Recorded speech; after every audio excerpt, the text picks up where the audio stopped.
magandang umaga po sa atin lahat mga kababayan. Welcome to my vlog again. Malamig na ang simoy ng hangin dito sa Saudi Arabia. Mahangin na rin. Ramdam mo na yung lamig sa iyong katawan, sa iyong mga balat. Ramdam mo na rin yung Pasko dito. Ilang days na lang, Pasko na po mga kababayan.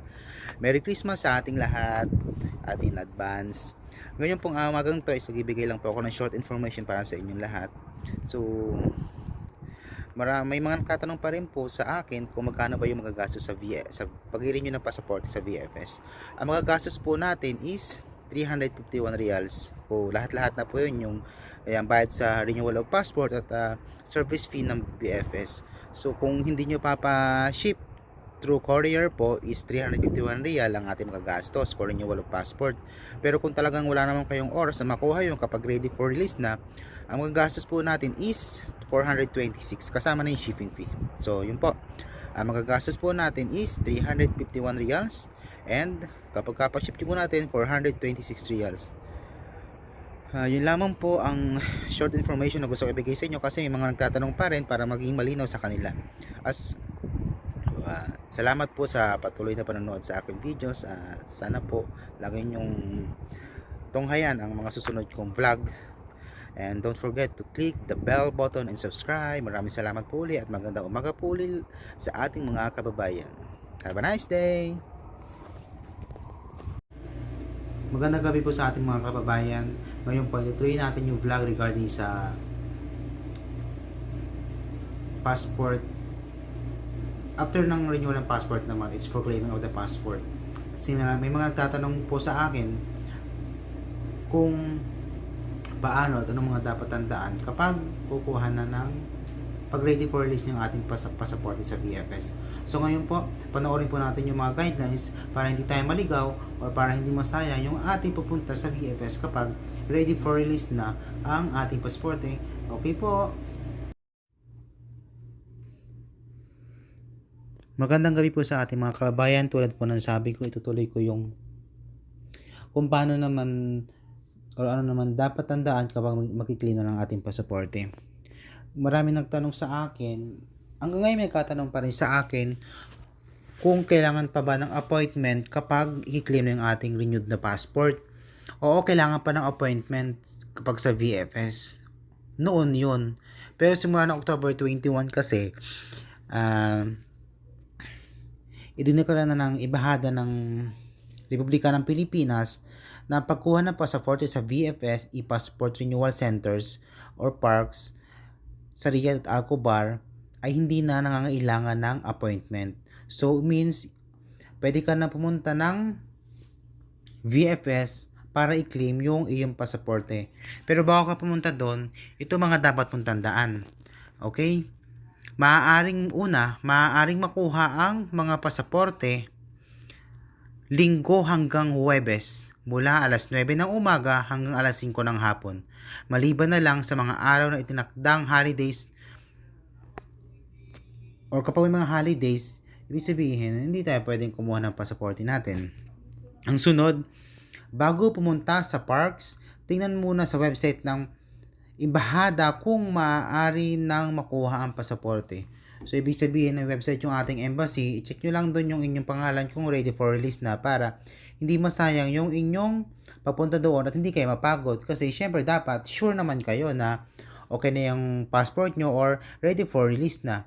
Para hindi hindi masayang yung ating papunta doon. Pagod, gastos, di ba? Kakain tayo, pumasahe. So, kailangan sigurado tayo.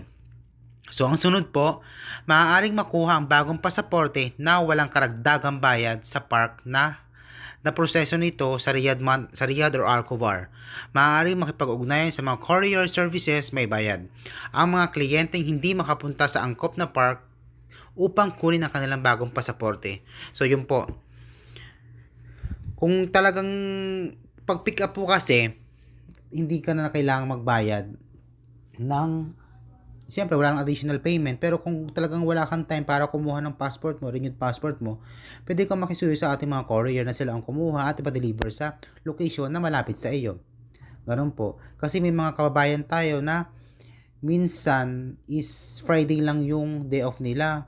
So, pag Friday kasi at Saturday, Madalas kasi Friday, Saturday, day off ng ating mga kababayan eh. Yung iba nga wala eh. So, wala namang schedule nung for claiming of passport sa araw na yun. So, mas maganda is ipa-ship na lang natin, di ba? So, mas maganda pa ganun para hindi na rin tayo maabala kasi kung wala din naman tayong oras.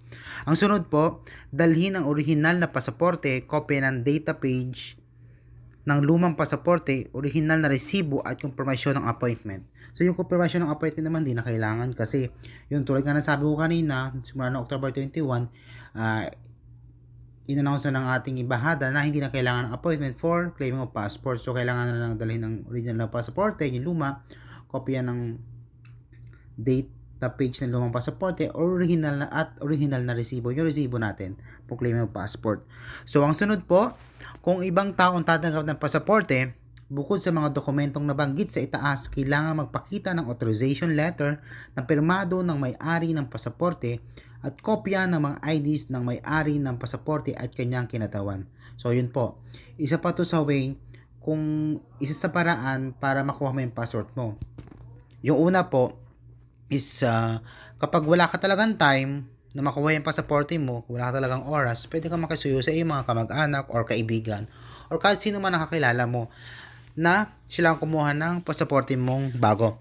Pero dapat tandaan na may authorization letter sila at may kopya ng mga IDs mo para proof na talagang ino-authorize mo yung tao na kumuha ng pasaporte mo. So, dalawa po yung paraan para makuha natin yung pasaporte natin kung talagang hindi tayo makakapunta doon at hindi natin makukuha ng personal. Ang una po, pwedeng ipa-ship through courier at ang sunod po, authorization letter na pwede kang makisuyo sa ating mga kaibigan, kamag-anak, kapamilya,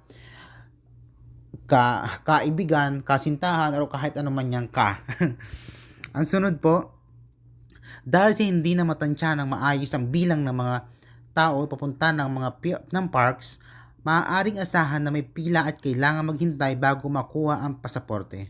So yun po kasi nga wala ng appointment, expect mo na mahabang pila, maraming tao kasi pag renewal nga. Kasi pag renewal nga kahit may appointment na medyo marami pa ring tao So how much more pa yung walang appointment, di po ba? So, expect na natin lagi yung maraming tao doon para maraming tao, mahabang pila para hindi na tayo mag-expect na, madali lang to. Kaya agahan na lang din natin na pupunta sa VFS para maaga rin tayong matapos. So, yun po. Sana po yung mga nagtatanong na liwanagan po at nakakuha ng other information po. So, at lagi tandaan po natin na wala na pong appointment for claiming of passport. At hindi na natin kahit dun sa website kasi ng BFS nandun pa rin kasi yung option na for claiming ng passport kailangan mag-apply pero hindi na kailangan po yun. Yun lamang po ang may ibahagi ko ngayong gabing ito. Sana po nakakuha kayo ng panibagong impormasyon. Maraming salamat po hanggang susunod na vlog. Good night mga kabayan. Hindi pala good night kasi 7:50 5:50 pa lang. Magandang gabi po sa ating mga kabayan muli. Hanggang sa susunod na vlog. And don't forget to click the bell button and subscribe para lagi po kayong updated sa aking mga videos and vlogs. Maraming salamat po. Ingat po kayo lagi. God bless.